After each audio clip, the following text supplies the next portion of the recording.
Good morning.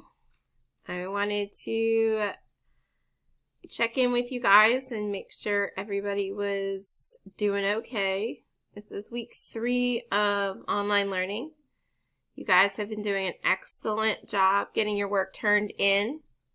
As you can see, I have quite a few assignments still to grade, and that will get done, don't worry. So this week we're going to be learning about World War I. You have a crash course to watch, and then you have 3 lessons to complete. There are actually 4 lessons in this chapter. The 4th lesson we'll do on Monday. Excuse me. And also next week, we're going to be working more on your research paper.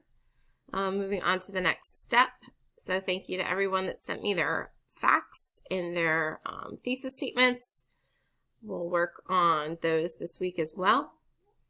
Don't forget, if you guys have any questions, I have office hours every day from 9 to 11. And all my contact information is here at the top. And that's pretty much it.